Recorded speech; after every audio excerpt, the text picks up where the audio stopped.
Olá, galera do canal Walt Bikers Brasil. Para quem ainda não é inscrito no canal, se inscreva. Não custa nada, é só você clicar lá no botãozinho vermelho de se inscrever e não esquece de ativar o sininho de notificações, que é importante para você poder receber o conteúdo, porque o meu canal é muito diversificado, é eclético, para falar a verdade, né? Fala de muitos assuntos. Tanto que tem muitas coisas ainda que eu tenho que fazer, mas depende muito do tempo de outras pessoas para que eu possa fazer também. Inclusive falar sobre leis americanas. E, e, e não esqueça de deixar seu like, seu joinha. Meu joinha é meio torto, tá? Porque meus dedos são atrofiados. Fazer o quê, né? Tudo bem. E, gente, tá um frio danado aqui de lascar, só pra vocês terem uma ideia, porque vai fazer 0 graus sábado, então eu tô pensando que eu não vou estar acordada tarde, não. Mas vamos lá. Vou falar hoje sobre a descendência alemã e como os alemães foram muito estigmatizados. Exatamente, os alemães que vieram da Alemanha para o Brasil tentar a vida aqui, vieram fugindo da Alemanha na época da guerra e tudo mais, se instalaram no Brasil, eles foram bastante humilhados, estigmatizados, eles sofriam muito na época, porque, tentando resumir bastante esse fato, né, porque o alemão Hunsrück, que é Hunsrück, que é uma região do Hunsrück, no sudoeste da Alemanha, os alemães que vieram da Alemanha não vieram todos daquela região, eles vieram de várias partes da Alemanha. Então, na Alemanha, o dialeto ele era conhecido como francônio renano e francônio moselano, porque era muito falado nas margens dos rios Reno e Mosela, no oeste da Alemanha. E a Alemanha, como um Estado nacional, apenas se unificou em 1871. E foi a partir depois disso aí tudo que houve lá uma espécie de unificação da Alemanha, e foi aí que foi feita uma oficialização de que todo mundo deveria aprender o alemão padrão, que é falado até hoje, né? Mas ainda existem pessoas que falam dialetos, que é mantido de geração em geração, de tradição para tradição, né? Como a gente fala. Inclusive que esses alemães que vieram para o Brasil, a gente achava que era tudo da cidade lá de Hunsrück, no sudoeste da Alemanha. Não, mas as pessoas vieram de várias partes da região. Mas acabou se falando que é Hunsrück. Tanto que em Santa Catarina, a cidade de Pomerode, ela é uma cidade muito alemã, que ela conseguiu um título até que você vai lá e só fala um alemão, só que um alemão bem diferente do Hunsrück até, vamos falar assim, que é mais, quase mais pro padrão mesmo, acho que é mais pro padrão, né? Mas, gente, foi muito complicado para os alemães que vieram para o Brasil, porque eles enfrentaram muitos problemas.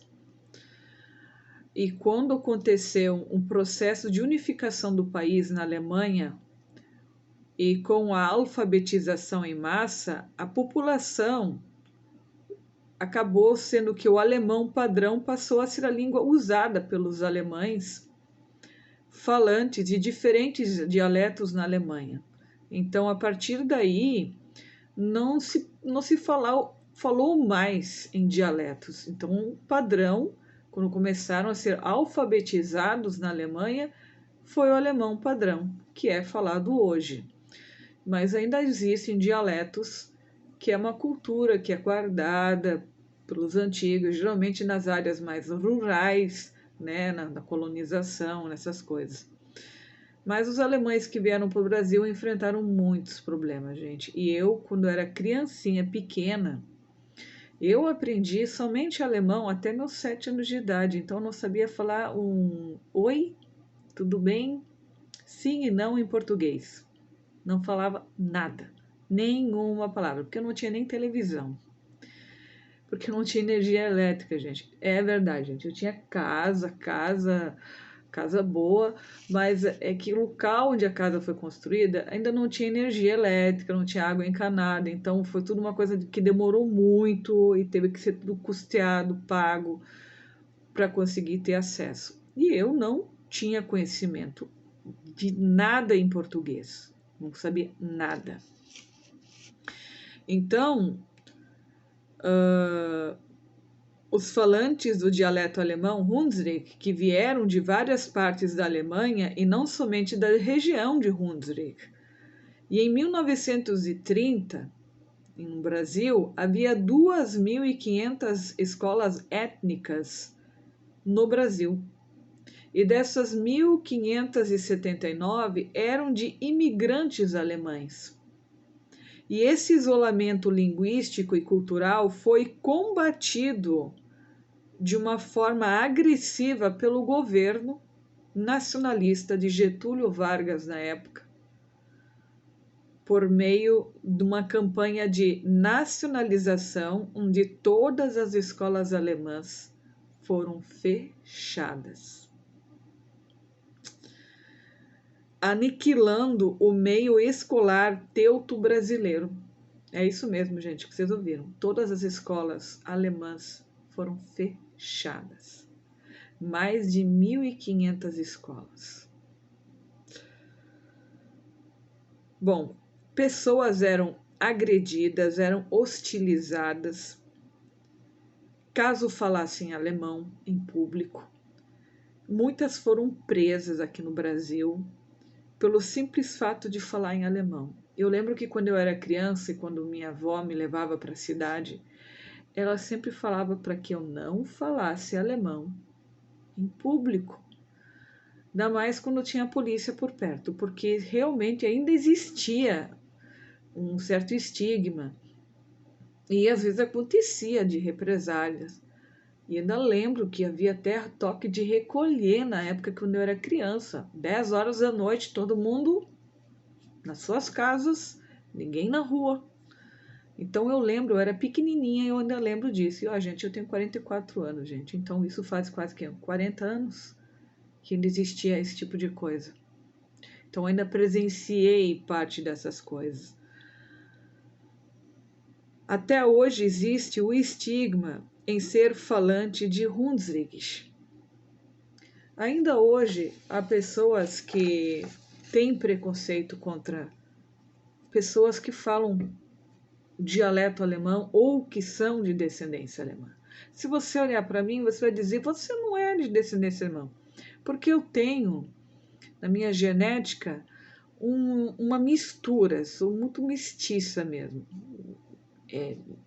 Índio, negro, alemão, é uma mistura muito grande de uma miscigenação que tem de geração em geração.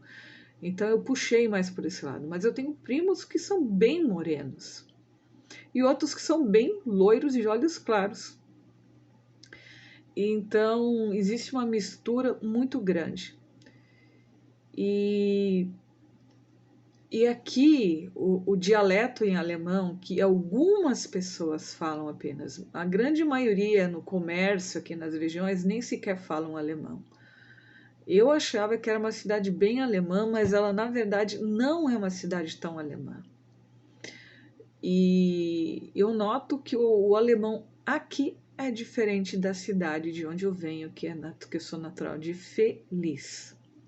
Uma cidade que fica a cerca de 38 quilômetros mais ou menos de Caxias do Sul, que era conhecida como Campo dos Bugres no passado. Então, existe ainda algum preconceito e acredito que isso vai persistir por muito tempo ainda.